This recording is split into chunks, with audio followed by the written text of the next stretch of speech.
Now, well, welcome back. Super Castlevania 4, the final.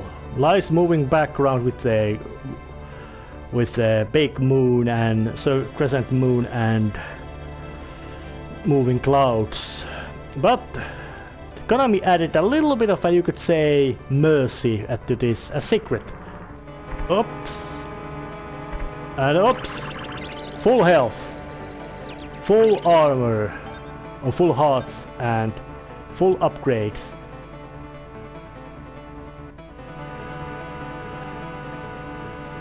So that means that there was a little secret that you could make. So I'm gonna still save just because that's Draxon, the main villain of the war game, and Symphony of the Night does not grant you any chance to get anything. But Simon's just struts in, and there's his coffin, couple of windows, and grand entry. And no any extra boss music or anything that kind of appearing, just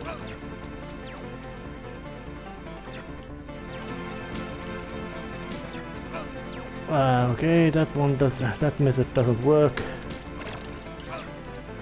All right. He can do quite a nasty little.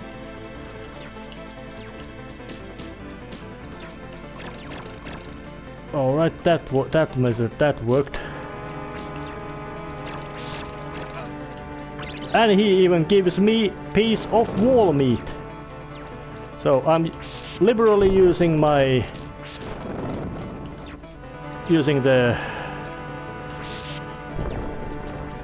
boomerang attack to cause a massive amount of damage to him.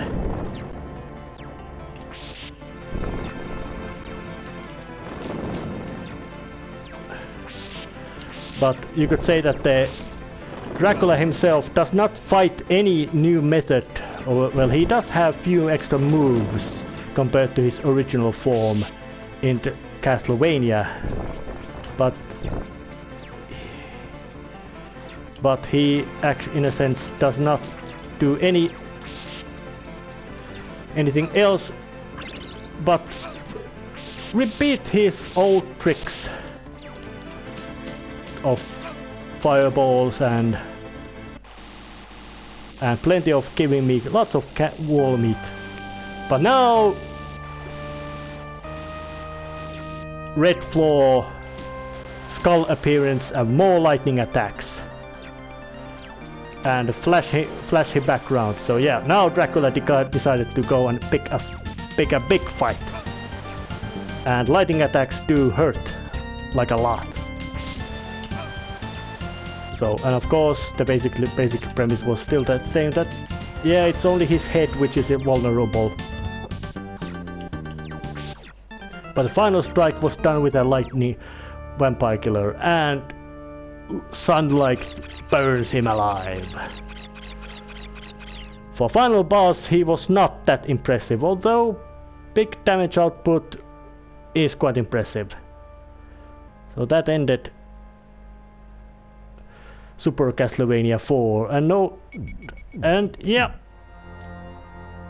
gave a big final droplet to also finish it up. I say that this game is good. It's hard, in a sense that yeah, it's a remake of the original Castlevania with all the jankiness of the control, but I would say that reason why this game is so fondly remembered is because of the good whip controls and of course damn good presentation. Oh, of course Simon's gonna go forward with all the lovely little end credits. So for you, I could say that this might also be the first complete remake of basically of video games that I know, not re-release or republish or upgrade anything, but in a sense completely explicit remake that yep, the game was here, that we had this old game, we're gonna make it completely new version of it, and that was Castlevania.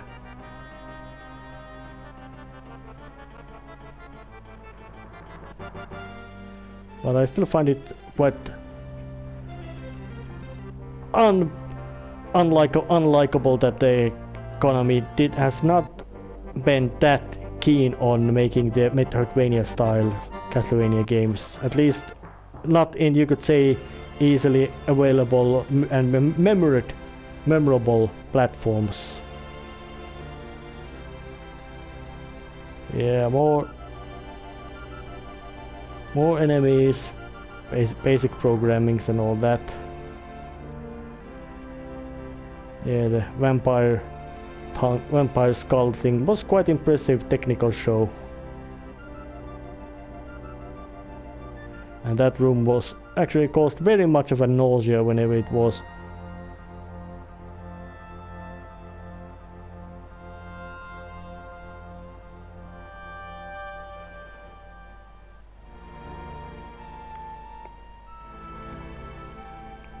So this is I would say that this is a good game, although it would be something that it would have been a much better if they would have also made something like a Simon's Quest with the same game engine.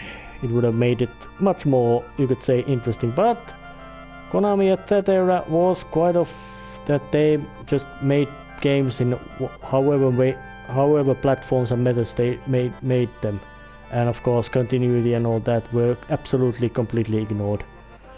Yeah, the Iron Knight. That was not actually that difficult boss. And the game had lots of those visual trickeries. So it's not that much of a, you could say, big deal.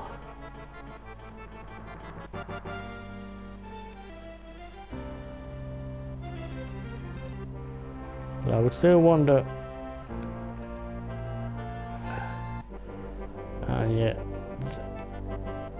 As a stylistically choice, I would say that the gold Zapf bat, or how it would have that kind of name, I don't know, was one of the, you could say, more interesting takes on the giant bat boss that the Castlevanias do have used. First Castlevania had it. Castlevania 3 had it.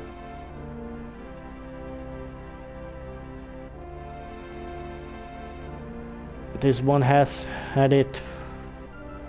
Actually, Castlevania 3 had several locations that you could face giant bat. Symphony of the Night has it. Lords of Shadow has them.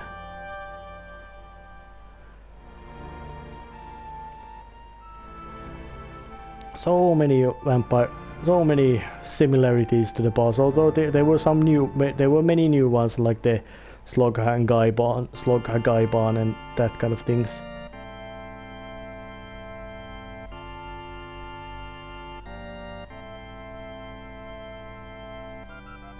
And that was also quite interesting little thing that the Gaiban was first at the background, sweeping back behind the pillar and then being brought to the foreground. And of course transparencies of the death were very impressive. Although he did not basically become more transparent, less transparent when he, despite all the numbers there were.